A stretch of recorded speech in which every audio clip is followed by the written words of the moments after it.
Very good morning to all of you. Recording in progress.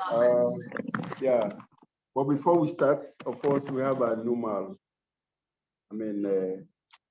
routine. That's much more cultural on our part. Let us have at least a minute silence prayer before we start the normal.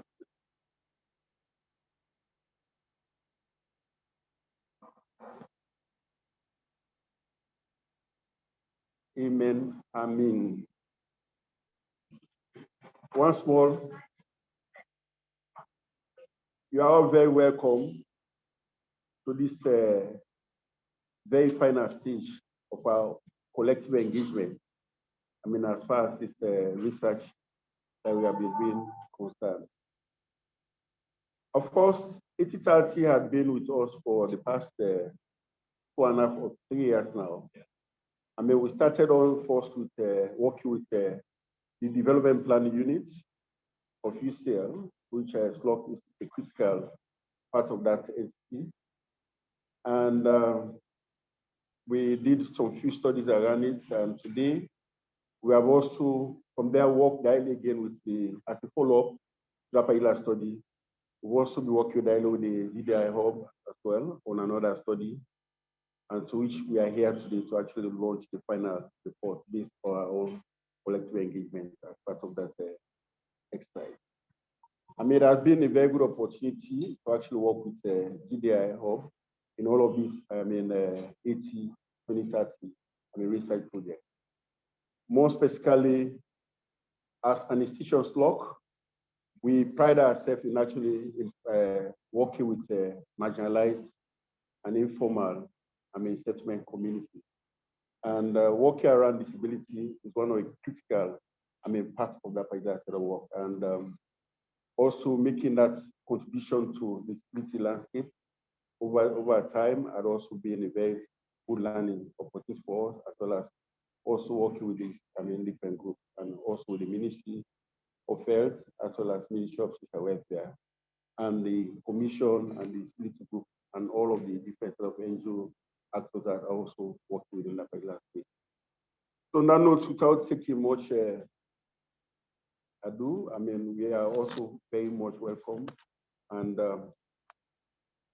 welcome again to our external partners, coming from UK, Kenya, and welcome to this particular environment. And these are the kind of people that we'll be working with, and actually sharing our own learning experience as part of the research that we're doing together. So on that note, I hand it back to you. Thank you all very much. Thank you, Brian. Thank you very much. So welcome, everyone. I'm going to just check if this, Naomi, if you do next slide for me. Oh, no, it does work. Yeah. Perfect. Okay, welcome, everyone here in the room in Freetown in Sierra Leone. Thank you so much for coming. It really does mean a lot to us that you've spent the time to come here today. And also we have an audience online. So we have hundreds of people online from around the world that's joined this session, which we're delighted to have them join us. So welcome to you as well.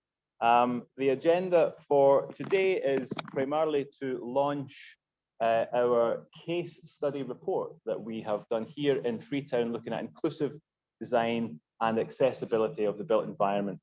And it's my pleasure to welcome you all as we go through that. We've got some fantastic keynote speakers here joining us today, who I will introduce very shortly, and we will hear from them. But before we begin, I just wanted to give everyone a bit of an overview and give some background information about the work that we've done ourselves, GDI Hub, and also the wider program that this research and report comes from, which is the FCDO UK Aid funded 80-20-30 program. So let me do that first of all. So GDI, next slide, please. GDI Hub is a research and practice center driving disability innovation for a fairer world. Next slide, please. We deliver world-class teaching, research, and ideas, creating new knowledge and products from our UCL, University College London, based in London in the UK, Academic Research Centre, and also from our Community Interest Company, which is a not-for-profit CIC. We bring a new perspective and use bold approaches to accelerate change around disability innovation. We co-create, and participation, collaboration powers everything that we do. And that's true of this research and report that we've done here in Freetown. Participation, working with local people, local disabled people is essential to all that we do. The GDI Hub is currently working in over 40 countries. We've reached more than 28 million people globally since we started. Next slide, please. For those of you who may not know, GDI Hub actually originated from the London Olympic and Paralympic Games that took place back in 2012. And some of the team behind the legacy program from the Paralympic Games in 2012 joined forces with the top academic institutions that moved across onto the Olympic Park to essentially create those founding partners and launch GDI Hub back in 2016. Next slide, please. The work that we're going to focus on today is one of the themes that GDI Hub looks at, which is inclusive design, or universal design, as you may know it, of the built environment, the world around us. So really the work that we're doing looks to translate what we have learned and our experience from working in the UK, in East London, on the Paralympic Legacy Programme, and now we're working internationally, working in primarily developing countries around the world to both share our learning and knowledge, but to also learn from these places that we work, and that includes here in Freetown in Sierra Leone. We also increasingly have a focus on climate and crises, as we acknowledge the fact that climate change is having a real impact today, and particularly on persons with disabilities. And that's something that our research across this sub-programme of 80-20-30 has really come through very strongly. Next slide, please. We launched our inclusive design strategy at the World Urban Forum last year, which is available online. And that really is a good document to quite a high level set out what inclusive design means to us and what we mean by inclusive design. Next slide, please. I would now like to just very quickly give you an overview of the programme for which this work and this research and this report today comes from. And it's the UK aid funded 80-20-30 programme that tests what works to improve access to life-changing assistive technology, or AT, for all. The programme, which is made up of various different sub-programmes, will reach 29 million people directly and indirectly. It's working across 35 countries, obviously including Sierra Leone, which is a very strategic and critical country for the programme, not just in inclusive design, but also on AT, as we will hear about a little bit later. The investment from our funder, which is UK Aid, UK government, is currently £19.8 million, so a significant investment in this, which we have promised to match 100%, both in cash and in kind. And innovation is at the heart of the programme, looking to innovate around new technologies, new service delivery models, new ideas, supporting new ventures. And again, innovation is something that has come through very strongly here in Freetown in Sierra Leone. Next slide, please. We deliver the programme through partnerships. This is not something that's done in isolation. The programme is led by GDI Hub, and we also do delivery, but it's very much a partnership programme. And we have over 70 partners involved in the programme. Next slide, please. So I'm not going to go into too much detail here today, but just to give you an idea about the richness and the depth of the programme, it's split into 4 key clusters of activity.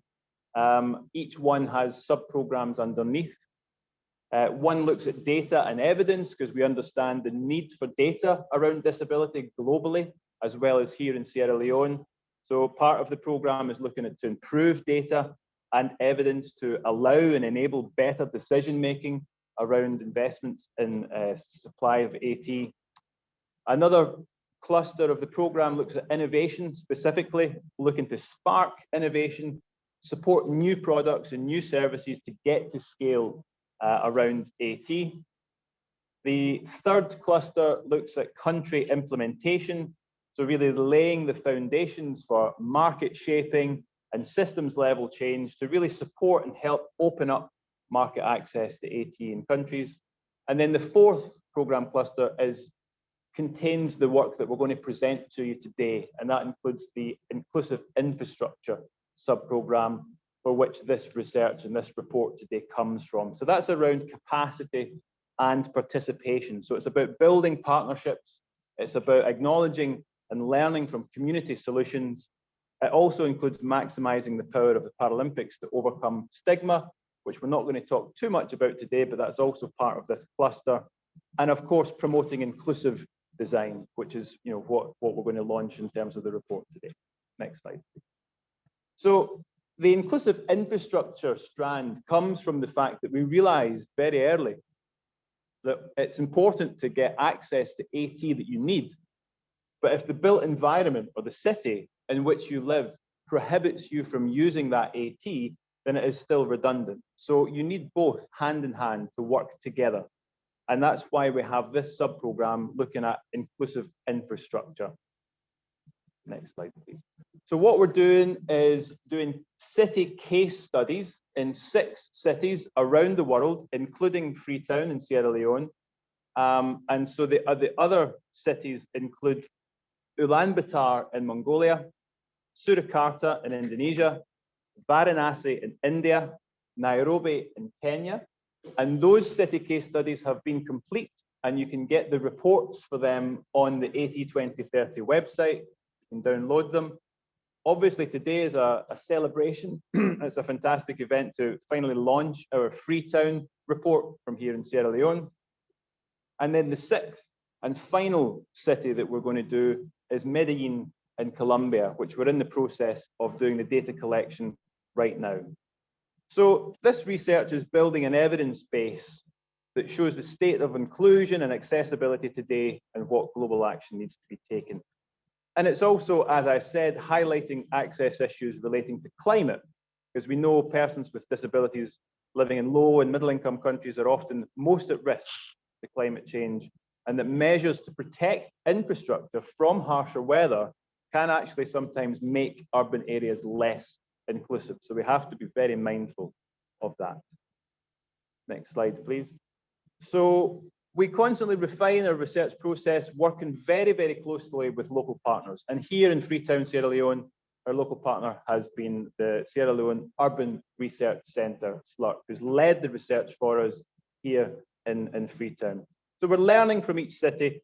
And this year is a very big year for this strand of the AT 2030 programme, because this year we will finish the 6th and final city case study. We then move into the comparison part of the research, where we will compare across these 6 global cities to look at what are the commonalities, what are the differences in terms of both barriers and also the opportunities, to then produce our final global action report, which will be an output that we hope can really make a positive difference to helping cities in developing countries develop to become more disability inclusive. Next slide, please. So hopefully that's helpful to set the context and set the scene a little bit. I'd now like to invite our keynote speakers to say a few words today. I'd just like to say on behalf of FCDO, UK Aid, just to express thanks to them for their support and their funding. They were unfortunately unable to make today, but we have their full support and we're very grateful to them for that. And obviously funding to the programme. And so, yeah, without further ado, I would like to hand over to our esteemed guest, Mr. Francis Cabia, Director of Social Welfare from the Ministry of Social Welfare, to say a few introductory words. Mr. Cabia.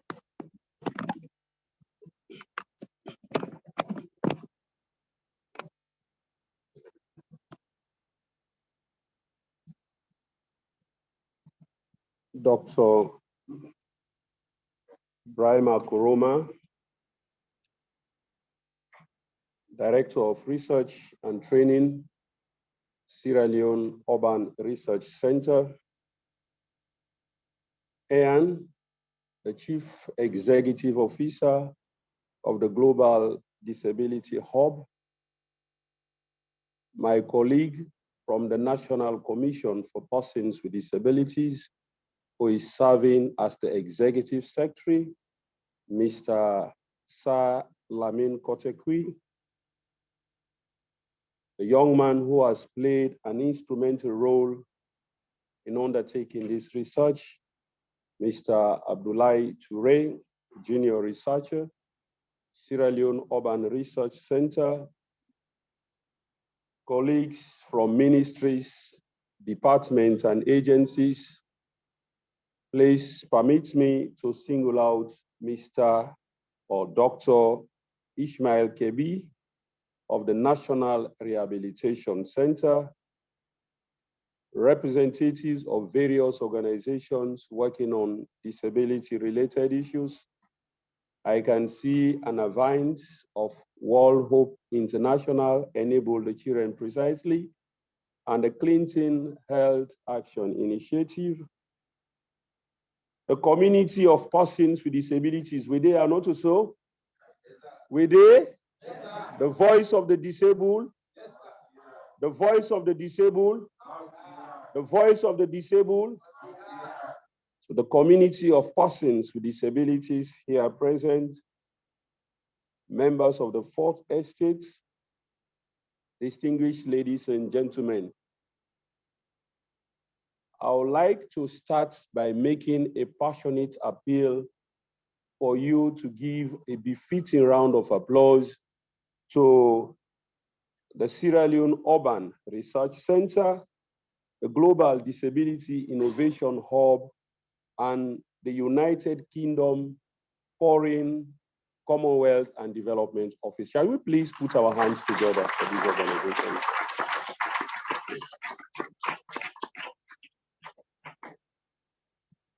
In life, we should learn to recognize, any assignment that is effectively and successfully carried out. Whenever I am given an opportunity to speak on an occasion that borders on assistive technology and inclusive infrastructure, I am always reminded of my elder sister. About 2 years ago, my elder sister acquired a form of disability. And in one of my trips to Lonsar, she asked me for a wheelchair. I pulled strings with the National Rehabilitation Center, and I was able to get a wheelchair for her. I took the wheelchair to Lonsar, and after 6 months, I went back to Lonsar and realized that the wheelchair was still new. I had to ask my sister, what is happening? Aren't you using the wheelchair? She told me that it was impossible for her to use the wheelchair. Why? Because of the bumpy and rugged nature of the road. And I think this climaxes, the scope of our gathering here this morning. So pathetic. We see our persons with disabilities with the required assistive devices, although devices are rendered useless by the exclusive infrastructure that we have.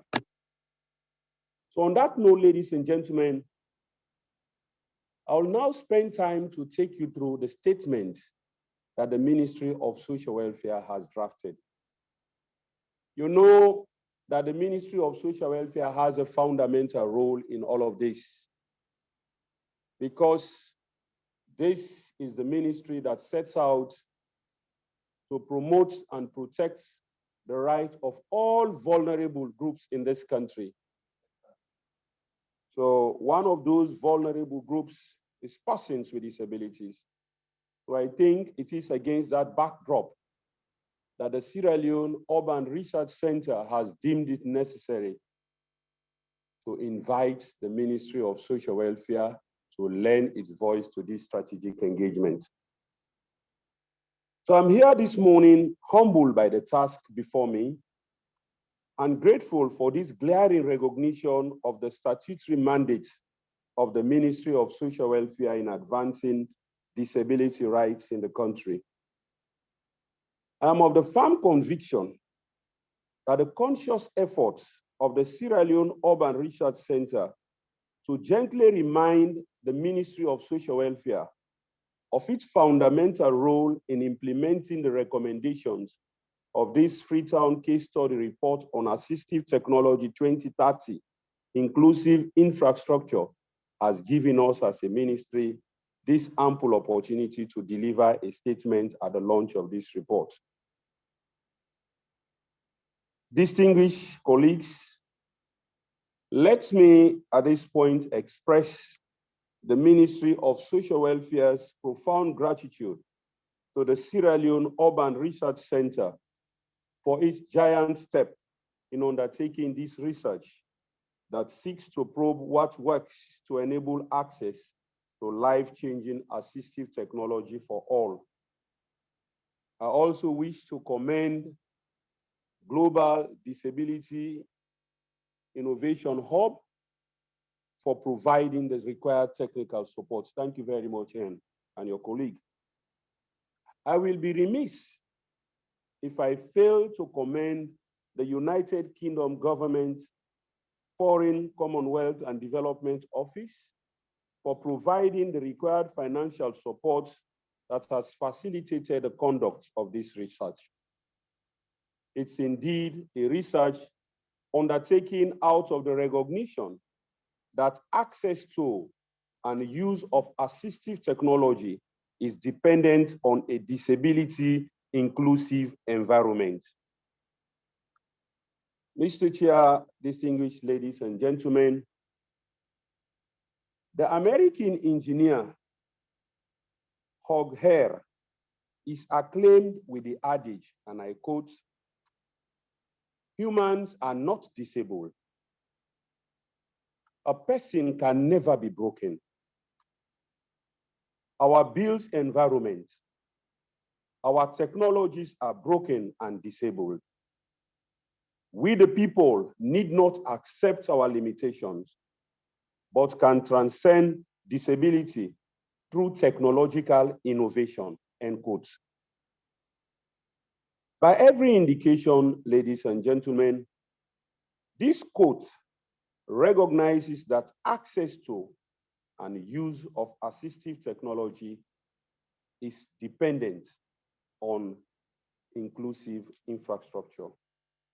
Therefore, the focus of this research on accessibility and inclusive design of the built environment in 6 cities around the world, including our own dear Freetown, ought to be considered as a fundamental imperative to build a better Sierra Leone, one that leaves no one behind in national development processes. Colleagues, have we for once imagined how a world without assistive technology will look like?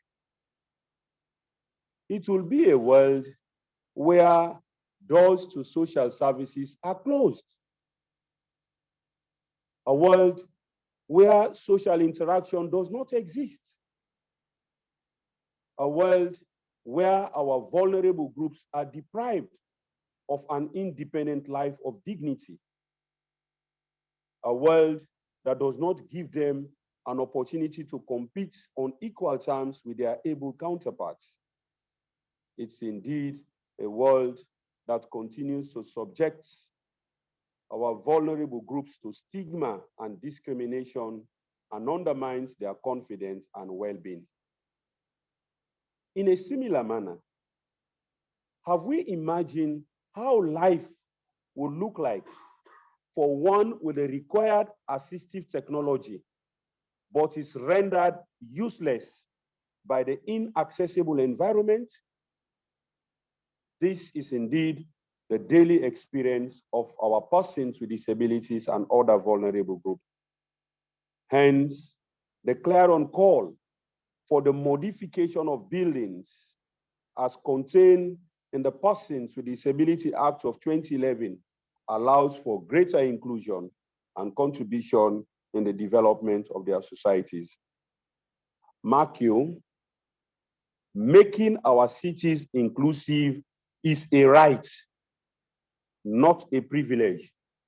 It's a right that is provided for in international human rights instruments, including the United Nations Convention on the Rights of Persons with Disabilities and the Sustainable Development Goals. As the machinery for the formulation of policies and implementation of programs on disability-related issues, our ministry, which is the Ministry of Social Welfare, is poised to collaborate with relevant players for effective and efficient service delivery to vulnerable groups. This is because of our conviction that alone the Ministry of Social Welfare can achieve so little, and together we can achieve so more. That is why working with Global Disability Innovation Hub and the Sierra Leone Urban Research Center, you see what we have just achieved. We want to encourage all partners here present to continue to work with the Ministry of Social Welfare in order for us to transform the narrative in this country. Now, the research has been undertaken and a set of findings have been provided to us. The million-dollar question is, what happens next? Are we going to put this report on our shelves? Are we going to allow the report to gather dust? Huh? Now so? Huh? The report should provoke us to do something, isn't it? So please, if you are provoked by the report, provoked by the findings, do something concrete to ensure that Sierra Leone becomes an inclusive society. Make our city, Freetown, inclusive. The design has to be inclusive. And that's the more reason why I think we should have invited colleagues from the ministries of land, ministries of environment, ministries of works and public assets, Claire, and they are not here. Are they here? Is my colleague from the Ministry of Works and Public Assets here? Thank you very much, because these are issues I'll definitely take up with you guys. The Ministry of Lands, Works, wonderful. I will definitely take up these issues with them, you know, because the Ministry of Social Welfare serves as the epicenter. All other ministries revolve around the Ministry of Social Welfare in advancing disability rights. I'm so delighted that you guys are here. The discussions will continue after today's gathering. So, as I conclude, let me tell you that our ministry, the Ministry of Social Welfare, is prepared to implement these recommendations. We are going to implement the findings on the proviso that we receive the needed support from these colleagues that I have just drawn recourse to, because you all know that it is in togetherness that we succeed. So as I conclude, I want to use this opportunity once again to sincerely thank the key players, the Sierra Leone Urban Research Center, the Global Disability Innovation Hub, the UK Foreign Commonwealth and Development Office for a job well done. But I think I should leave you with the words of Stella Young, is an activist on disability. She said that it is not the wheelchair that makes her a person with disability, but the fact that the environment is inaccessible. So disability sometimes is not measured by the impairment itself, but the environment exacerbates the level of disability of an individual. So with these words, I want to thank you for the pleasure of your attention. Thank you very much.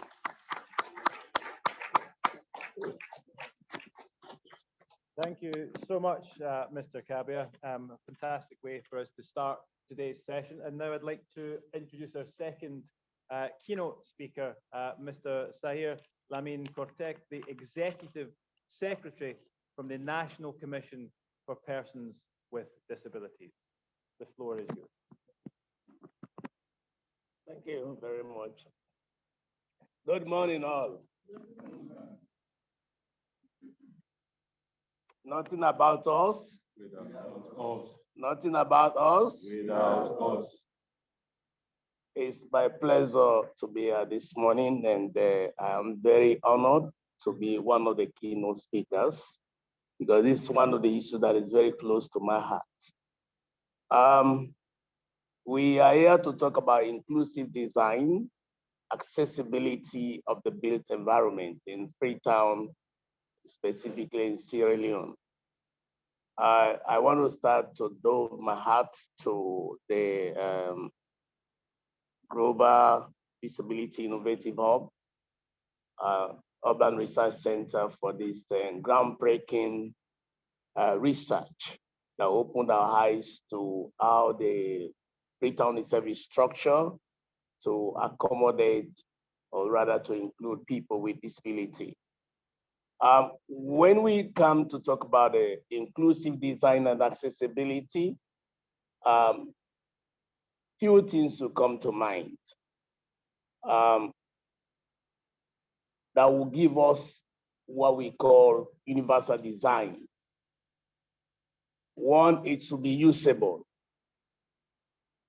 Two, it should be accessible. And three, it should be inclusive. So I want to go back over that again, because if you want to get a universal design, these three key things must be taken into consideration. One is usable, two is accessible, and three is inclusive. And researchers, architects, and engineers have come up with principles to ensure we have a universal design. That is, universal design is talking about the fact that anything you will, whether it's infrastructure, and please let also note that it's not just limited to infrastructure, but the built environment and also communication, where anything you design should be usable by all, regardless of your disability, regardless of your ability. Or let me put it this way, it should be usable to all with different kinds of abilities. It should be usable. So for instance, if I come to this building, if you get a door that opens on its own accord, it serves everybody. I don't need to push the door to come in. If I have weak hands to open doors, that becomes universal for usable for everybody. So there are key principles, I'll just read through them, that has been designed by the engineers, architects, and researchers in the inclusive or universal design. One, it should be equitable use. Two, flexibility in use. Three, low physical effort. Three, size and space for approach and use. Five, perspective information. Three, tolerance for error. And then seven, simple and intuitive use. These are the principles that guide any infrastructure, communication for universal design, and which I think should be a watchword and when we design different kinds of buildings. It's also become complicated if we have, yesterday we just launched the assistive technology and product list. Well, I spoke about compatibility. If you have this innovative assistive technology, how compatible are they with the infrastructures? How compatible are they with the built environment? One thing that came to my mind, if is the environment that it's even those wheelchairs or whatever, the tiers and wall will be very rapid and they will not last long, and you will not even use it to the best of your ability. So it must be adaptable, and also even the assistive products that we design. And then the director here talk about disability and climate change. I think as a country, we need to do more on that, because when we talk about issues about climate change, disaster, and even respond to shock, people with disability are most of the time marginalized. And I think it's a serious issue. Who suffer most? Who are the highest risk? Are people with disability. In terms of when we are faced with disaster, like I am very happy that the research take into consideration help empower person with disability organization on Pademba Road. And honestly speaking, the building they are even dwelling is a death trap. It's a death trap. And I remember I was called one morning, there was fire in the neighborhood and it almost engulfed them. I could not imagine if the fire would have actually the inferno would have been a magnitude where all of these disabled people are slept. And they managed to escape. Some of them lost their properties. And then there was this issue when it came. We went to the ministry. It was very disappointing to know that some people were even blaming the victims to be the perpetrators. So that just speaks to the attitude of the society, how they perceive people with disability. Because there is this notion that people with disability are troublemakers, which is not true. They are human, they feel. And anybody can be a troublemaker, by the way. And disability is not a criteria to be a troublemaker. It's not a prerequisite. Anybody can be a troublemaker, but anyway. So when we want to create an inclusive society, we must create access for people with disability to function in society unhindered, and they should be able to live their life independently. That's why the whole issue of universal design comes to play. And when you go, you also have the universal design in terms of communication, universal design in education, universal design in different areas. At the workplace, you will begin to think about reasonable accommodation, all of those things when we talk about universal design. As for the commission, National Commission of Persons with Disability, our object is to prohibit discrimination against persons with disability, and also to cater for the well-being and other related matters for people with disability. One of our key functions is to ensure that we have an accessible infrastructure and environment. Few years ago, we did audit on the accessibility audit together with Freetown City Council, Ministry of Works, Ministry of Social Welfare, the Commission, Sierra Leone Union Disabilities, and other OPDs to look at key buildings. Because one of the challenges we had the Act made provision to take people to court who have not adjusted their billing for over 5 years. I seriously had a problem with that. Those on disabled people have a different view. Now, the very court we have to take people to make their billing accessible, that court itself is not accessible to people with disability. So you see the irony. So the reality is that I can't take other people to court, to the very court itself that is not accessible to people with disability. So we conducted accessibility audit on the Sierra Leone Law Court, the Magistrate Court at Pademba Road, Freetown City Council, Ministry of Works, UU billing that house many of the ministries in this country, House of Parliament that made a law, and then State House. And as I speak, when we send the report, only 2 organizations have complied fully. Parliament is now very highly accessible to people with disability, and the new billing for Freetown City Council is also very accessible to people with disability as a result of that research we did. Also, it's the responsibility of the Commission to create access for people, also assistive devices and assistive products. And then there is this other issue of, it's in the Act, they call it disability contract void. That means if the government of Sierra Leone award a contract to any engineer or any construction company, whether it's road, whether it's house, if there is no universal design in that contract for the person, the contract should be void. Yes, it's there. And even the building code of the Ministry of Works also support that idea. But the challenge we have, even the roads we make, where wheelchair riders should ride, are all occupied, where pedestrians should walk, are all occupied by street traders. Street traders are there, so you struggle, even if you are non-disabled, you struggle to walk on the pedestrian ways. So let alone a person with disability.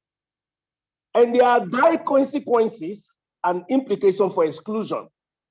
One, it creates dependency on society.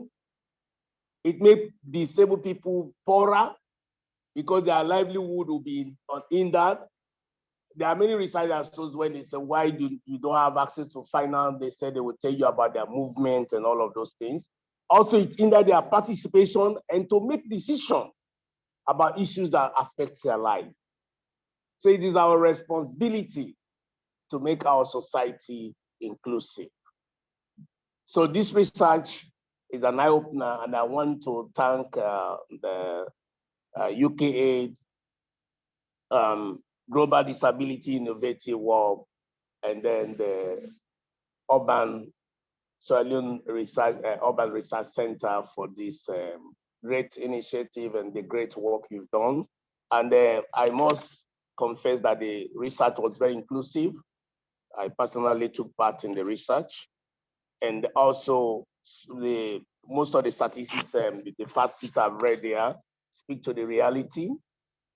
And if we have those kind of things, now we just imagine if Freetown is not accessible, how would the other towns be? You can imagine how the rural areas would look like. In a city, it's not accessible to people with disability. In this 21st century, how would other towns be?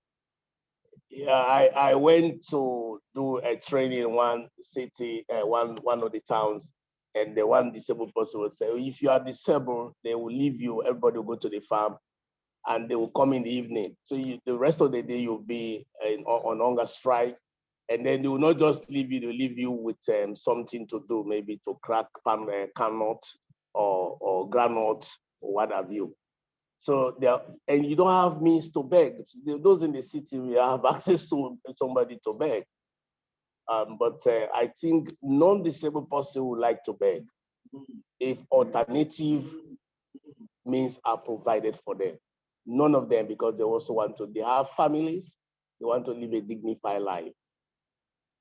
So I implore all of us, all duty bearers, to put hands on deck to make our society very inclusive. Thank you very much.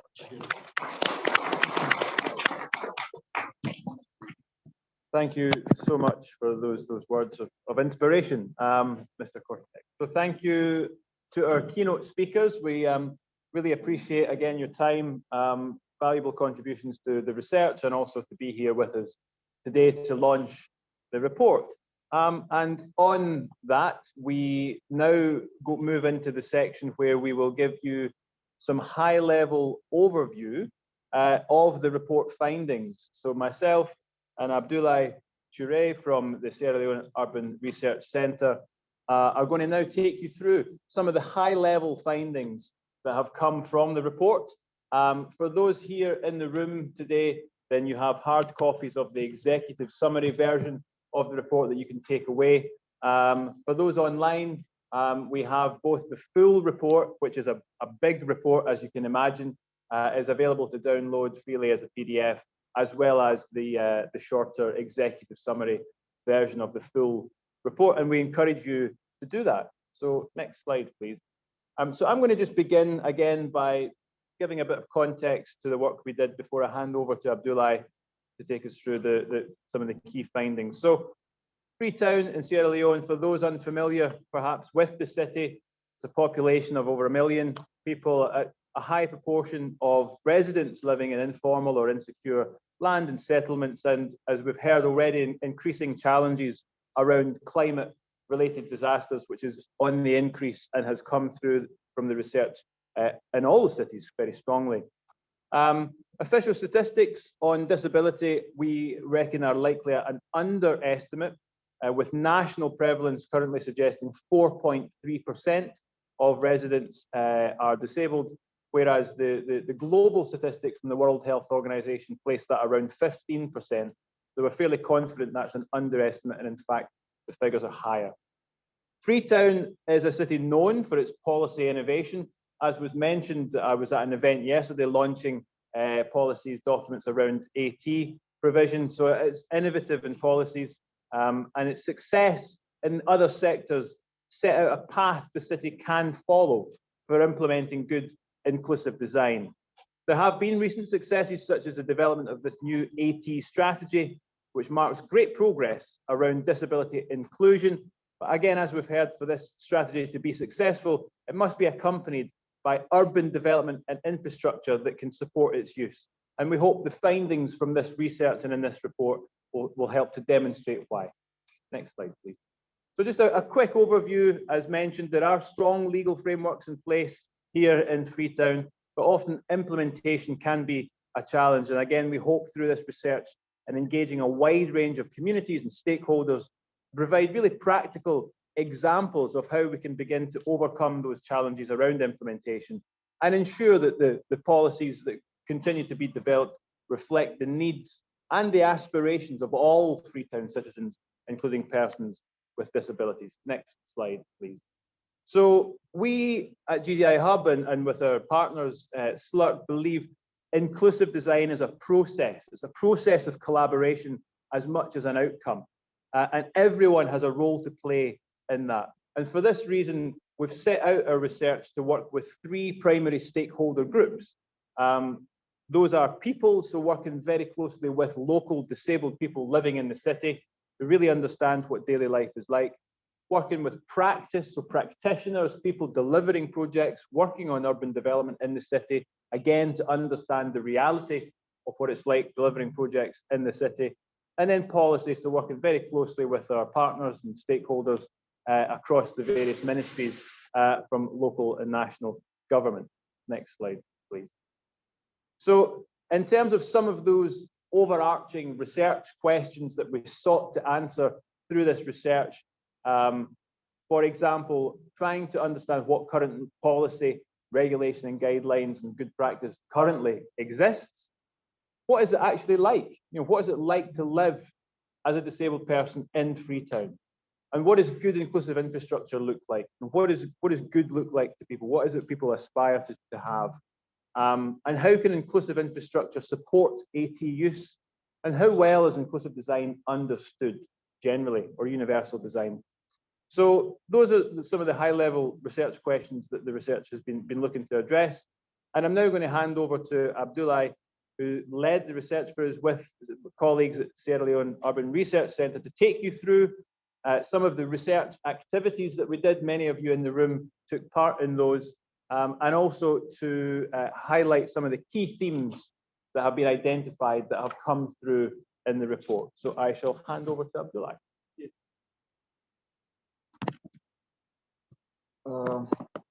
Thank you so much, Ian, and thank you all for coming.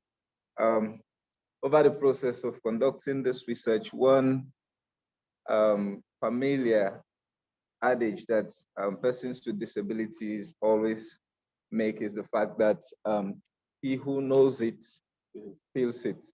I heard that adage from a lot of them. So I'm delighted this morning to be able to tell you, what are some of the findings and some of the things we did.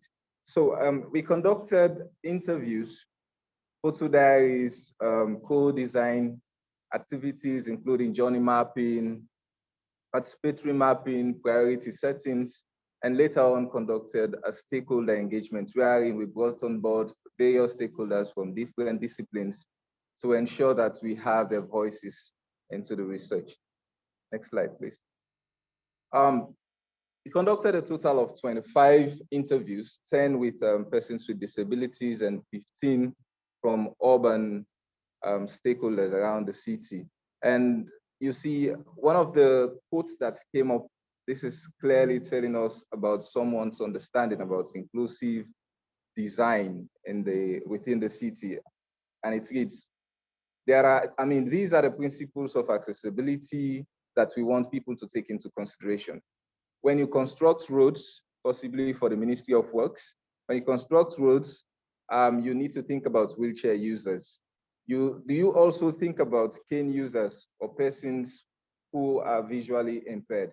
So you see, these are some of the catching issues that come up when we talk about accessibility for persons with disabilities. Another activity or method that we employed was the photo diary, where we sent most of our participants to the field and they spent some time to be able to capture their daily activities, their daily lives, how the environment impacts their very existence within the city. So within this activity, of course, you see two images here. In the first image, one of our participants is playing a game in a place where he feels comfortable. It's one of the importance of recreation we need to take into consideration. The second one is a participant, showing us how he's been guided to move around. Unfortunately, he's among us here, but he cannot see the photo. This is what we were trying to capture. It tells us exactly how he moves around. Whenever he wants to go anywhere, he needs to be taken by someone, a relative. We also did co-design workshops. So the co-design workshop we held we aimed to understand the opportunities, challenges, and behavioral barriers to inclusive and accessible built environments within the Freetown municipalities. The workshops are important as they allow us space to be able to bring people together, both stakeholders as well as the people who feel it themselves. So in the co-design workshop that we held with persons with disabilities, we actually carried out 3 activities. The one is journey mapping, another is the participatory mapping, and the third one was the priority setting. So in the journey mapping, we carried out this activity, this exercise, wherein we shared papers to persons with disabilities for them to be able to craft a journey that they do frequently within the city. And you see someone is making reference to the water point where he or she goes to get water. It reads, the road to the water point is not disabled friendly because it has drainages and holes. So these are frequent movements that persons with disabilities make to be able to get access to water and other things within the city. So the participants reflected on 2 past journeys, and one that they found difficult, as well as another that they find very easy. And in this journey mapping, we were able to also discover that persons with disability are religious. They most times reference houses of worship like the churches and the mosques. So, but most times they also tell you that these places are not disabled friendly. So for the participatory mapping, here we were guided by participants to map out spaces and structures and streets that are accessible and inclusive, as well as those that are not accessible. And like someone clearly mentioned here, the Freetown City Council Hall, the newly constructed one, is one of the best examples that has been cited across the board, both by stakeholders as well as persons living with disabilities. So the existing spaces would serve as a case studies for inclusivity, and also celebrate what is working in Freetown when it comes to disability. So someone says the offices in the Ministry of Social Welfare were made accessible not too long ago. There are ramps, which is a good example within the city. So this also gives us hope that even though there are a lot of challenges, some people are trying to make amends to be able to make the city accessible. Next slide, please. We also did a priority setting. This is a very important aspect of the research, wherein I came to understand that it's very good to be able to let people tell you what they need. For instance, you can see a person living with disability and assume that this person only needs an assistive technology to be able to move around. But what we were able to capture gave us insights as to what persons with disability require to live an independent life. The priority setting exercise was important because it identified matters that are very important to persons with disabilities. So key among the priorities they identified were affordable housing, access to transport, healthcare, education, and healthcare and sanitation. So next slide. We also held a multi-stakeholder workshop, like I earlier told you. In this process, we share insights from persons with disabilities, with stakeholders in the space of disability inclusion. We discuss recommendations, tangible steps to be able to make a change within the urban space. Some additional priorities were identified by urban stakeholders, such as the implementation of policies. So what persons with disabilities were focused on more were things that have to do with their personal livelihood, their life, their daily lives. But the stakeholders brought up something very important also, which has to do with policy implementation. So these were the key priorities that were set up by persons with disabilities. And you see, people living in Freetown should feel able to live independently with these priorities. One of them is housing and basic infrastructure, transportation and roads, which is the second one. Access to education, employment, or livelihood is another one. Policy implementation, it's another priority for persons with disability. Health and sanitation, as well as recreation and culture. The first priority for persons with disabilities is housing, basic housing. So a lack of affordable and accessible housing has affected the lives of persons living with disabilities, because this is also a concern for all, not just the persons with disabilities, but the problem gets worsened when it comes to persons living with disabilities.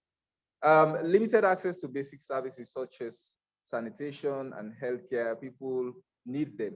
When you talk about housing, you don't just look at the structure, you also talk about things that need to make the house a functional place to live. So we have places, we have a tick and axis. Axis represents the challenges that people face within the urban space, whilst the tick represents opportunities that can aid improvement. So there is an affordable and accessible housing with adequate infrastructure priority. It's not, that's a very big challenge. Basic services such as healthcare and sanitation needs to be provided. It's another challenge. However, governments explained how the need for good, affordable and accessible social housing was a solution they were keen to explore. This is a positive step forward. If only this can be addressed, I believe there are changes that will help persons with disability live happily. The second priority has to do with transportation and roads. So this quote illustrates the participants. Okay, this one is quotes from a participant which says, with easy access to tap water in my compound, a good road network within the community, easy and affordable transportation to move around the city, access to affordable healthcare facilities, as well as learning institution, I will live an independent life. This is a very serious concern that persons with disability always come up with.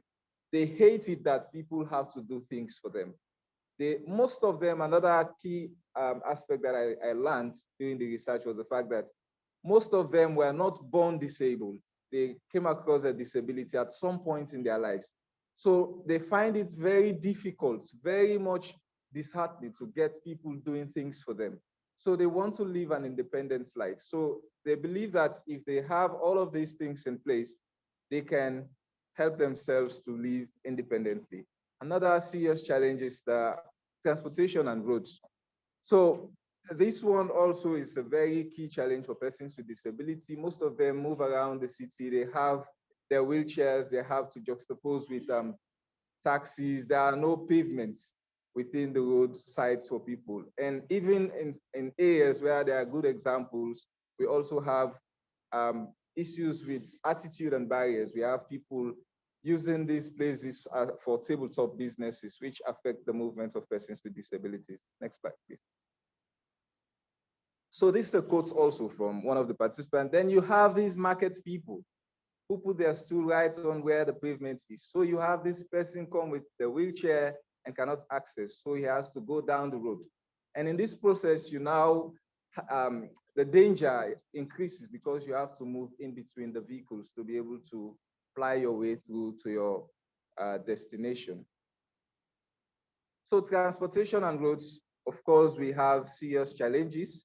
A general lack of access and inclusion, access across transport and road networks, limited attention to secondary roads leading to the homes of these people, whether also their impact on mobility as well, eviction during disasters. So transportation options and road networks would benefit from being more accessible, secondary routes from communities and homes. These are all some of the challenges persons with disabilities normally face. I mean, this is something they do. It's becoming part of their lives. Someone was telling me at some point, our disability is no longer our problems. One of our problems is people accepting us to be who we are and allow us to live a normal life. But another opportunity here is that the government and road network providers are working to make accessible footpaths. But again, how do we make that sustainable when we have most of our colleagues doing businesses along these routes? That's something we also need to take a look at. Next slide, please. So access to education. This is also something they consider to be very problematic for them. Most of them also do not so much consider themselves for education anymore because they consider themselves to have passed the age, but they need quality education for their children, their offsprings, for them to be able to be functional people within the society. So you see there are challenges here include the physical and attitudinal barriers. There are physical challenges. Most of the educational spaces within the country are not disabled friendly. You have disabled students. Imagine a building like the IPAM, which is many stories. Imagine a disabled person going there to access education. That would be a very big challenge for them. And also when they are among their colleagues within the learning institution, the barriers of marginalization, naming, and all of those things. These are all some things they find very difficult. But an opportunity here is the tax initiatives for employers of people with disabilities. It needs further promotion for persons with disabilities. Those that make the move to go there actually go through all the constraints for them to have equal opportunities to access employment rather than being marginalized for their physical or other disabilities. So this, we also look at the next priority area has to do with policy implementation. This one came strongly from stakeholders. And a quote says here, well, I think one key recommendation is that we can't just be developing policy and documents. We need to look at what we already have and implement it. Quite a lot of documents exist within the city, of which, if fully implemented, can aid a better living for persons with disability. So you see, Freetown has some good policies in place to support persons with disabilities. We have the Disability Act 2011, we have the Education Act 2004, we have the Child Rights Act of 2007, and the recent Radical Inclusion Act Policy 2021 for the Ministry of Education. So this is very important. The policies are fully utilized. If they are fully utilized, then persons with disabilities can live a better life as they always want to. So they also have health and sanitation to be a very key priority area. This one also very much impacts the lives of persons with disabilities. Next slide, please. So here is also a quote. The other day, a relative of mine was seriously sick. There is no health care facility in this community. The hospital does not operate an ambulance service, and it is outside this community. So I was not able to get help. Imagine something like this happens to persons with this disability. And most times it is more severe when they live in informal settlements, which are also considered to be deprived. So there are deprived people living in deprived communities. They are deprived in a sense of being disabled, and in the process, they also find themselves in marginalized communities where less opportunities are available to access healthcare facilities. So here, health facilities are frequently both inaccessible in terms of infrastructure, design, and from where people live. Sanitation and waste infrastructure is also very lacking within the city. The impact of climate change and weather-related disaster is also increasing health concerns for persons with disabilities. I came to realize that certain persons with disabilities within this city cannot make movements at the heart of the rainy season. When the rains intensify, their movements are limited, they cannot move. Those that are using crutches get their crutches stick in mud, and it's very much dangerous. Some of them have incurred injuries in the process while they try to move around cities to make a living. They have to endanger their lives to be within vehicles. Of course, there is a very clear example there. You need to see a person with disability trying to move around the city. He has to hang on a tricycle to be able to get to his destination. So an opportunity here is a free healthcare provided for persons with disabilities, but services must easily be accessible. So this also speaks to the fact that we have policies that are not working. And I think this is a sensitive issue that we must pay attention to. There is a policy that all persons with disability must have access to free healthcare.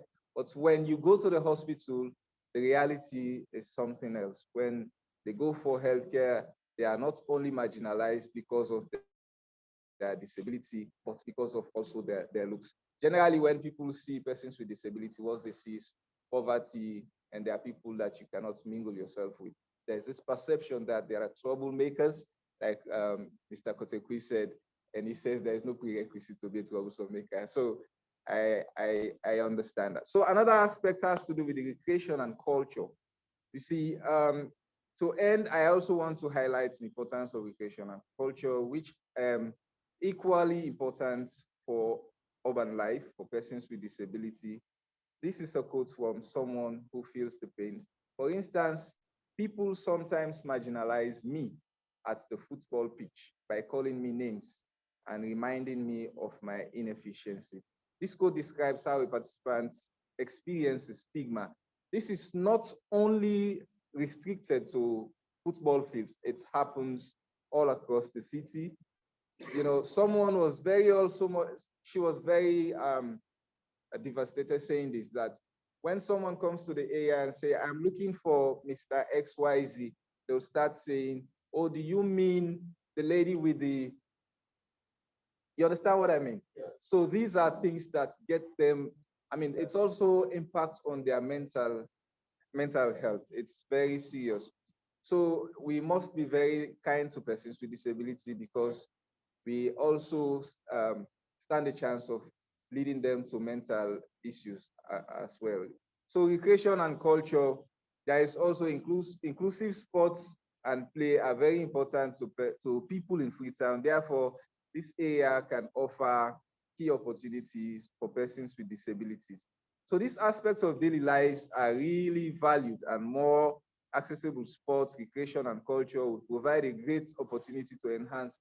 One of our participants in this study he's a very good footballer. You can't believe it. He plays very well, and he's a very strong advocate. He mingles a lot with people that are able, and he tries as best as possible to be able to be functional within the community. So I will hand you back over to Ian to continue with the presentation. Thank you so much for your attention.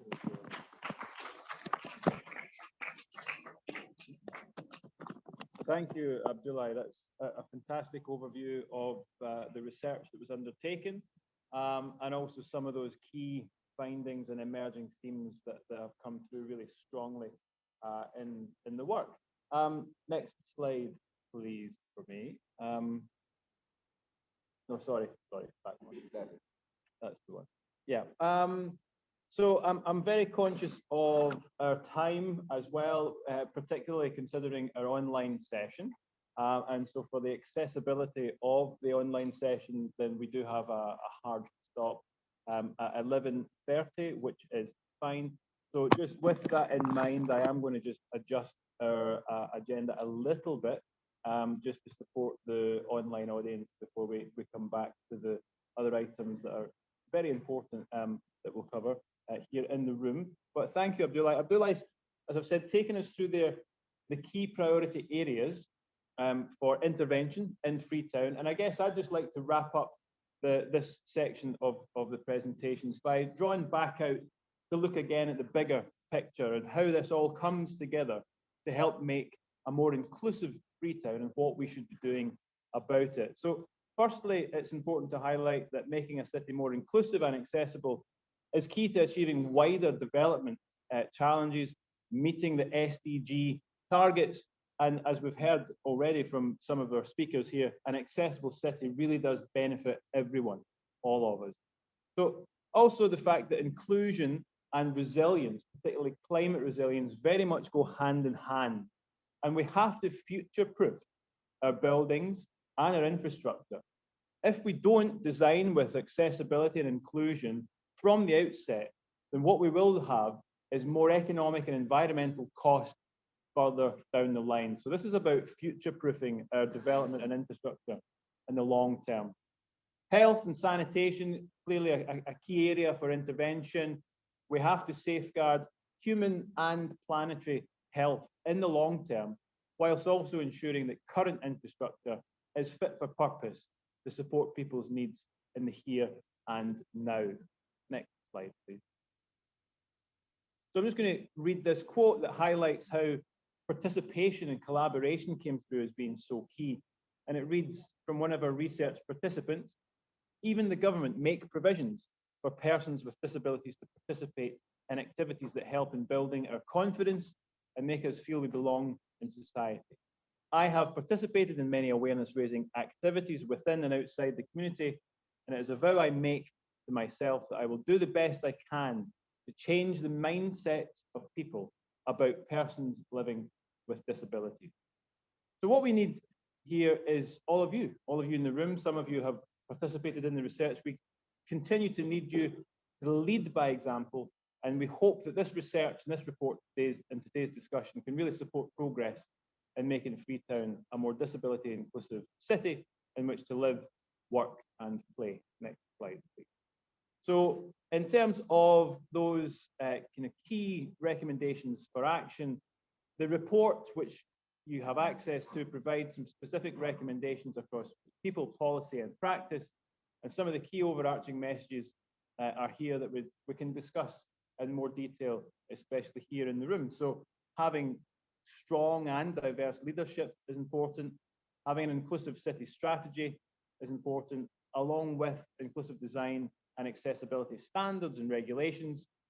With that, having compliance mechanisms, implementation strategies, and accountability for those. Budgetary support for projects, not necessarily suggesting we need additional large sums of budget, but ensuring that budget is allocated and directed towards inclusive design and projects. Having locally adapted inclusive design solutions, recognizing local culture, local demographics, local topography, geography is really important. Participation, co-design should be central throughout. Developing and creating infrastructure that supports all AT users. There is a need for awareness raising and training, which links back to the education piece. And we've spoken about the need for resilience and inclusion to be hand in hand. Next slide, please. So what does an inclusive Freetown look like? Well, from our research, these are kind of 6 key areas that have emerged.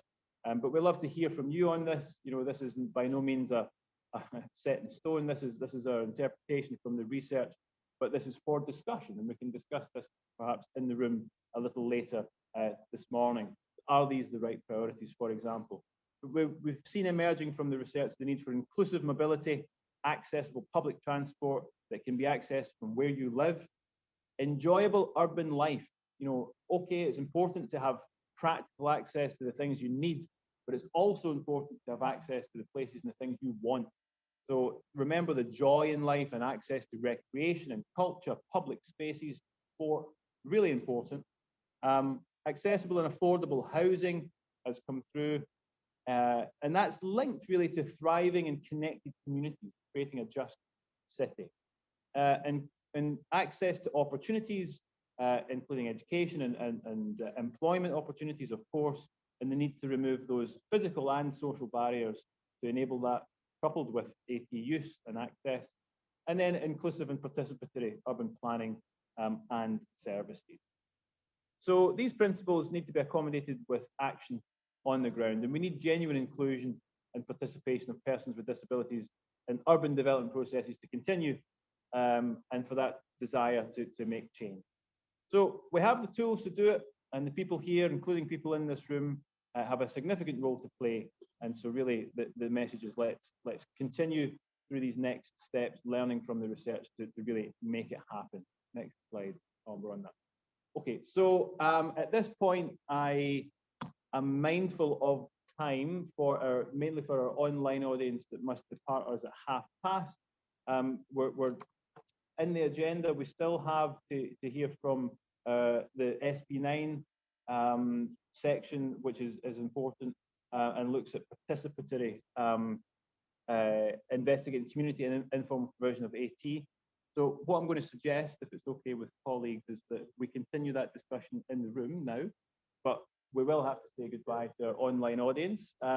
So if my colleagues agree, just a slight change to the agenda is if we just make a nod to the formal launch of the inclusive infrastructure report now. That would be fantastic if we can do just a quick piece on that, and then we can get into the important work on SP9. For the online audience, all the information that's on the sub-program 9, led by our colleagues at the DPU, the Development Planning Unit at UCL, along with our colleagues here at SLURC, is available online. We can perhaps share those links in the chat so that people have access to the documents that we also have on that part of the sub-program. But I guess this is now I'm directing myself to the online audience. Thank you so much for attending the session online from all around the world, I know. And so what we'll do is just do a quick kind of formal launch of the report for that audience before we get into the SB9 section, if that's okay. Yeah. So if we could perhaps just, the link to the report is on the QR code. We'll share the link. If we could perhaps just do a little formal launch with our distinguished guests here on the high table, that would be fantastic. And then we can say goodbye to our attendees online. So if that's all right.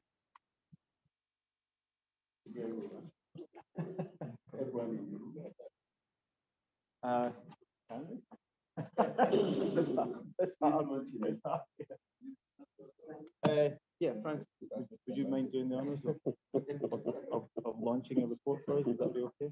Yeah, so I think I have been charged with the responsibility of launching this report on your behalf, because this is our report. This is not a property of Global Hub, it's our property. Correct. That's absolutely right. It's our property. Yes. So, on behalf of the Ministry of Social Welfare, ministry which sets out to formulate policies and implement programs on disability, on behalf of the National Commission for Persons with Disabilities, an institution established by government to seek the general well-being of persons with disabilities in this country. On behalf of organizations of persons with disabilities, on behalf of local and international organizations working on disability, I want to seize this opportunity to officially launch this report on inclusive design and accessibility of the built environment in Freetown, Sierra Leone. Thank you. Thank you. Wonderful. Thank you so much for those words. And with that, what we will do now is say goodbye to our colleagues and attendees online. Thank you so much for joining from all around the world. And yeah, do follow up with the links that are available if you want to find out more on either of today's two programs. So thank you so much and goodbye. Okay. Are we? Yeah. Yeah. For our presentation. Yeah.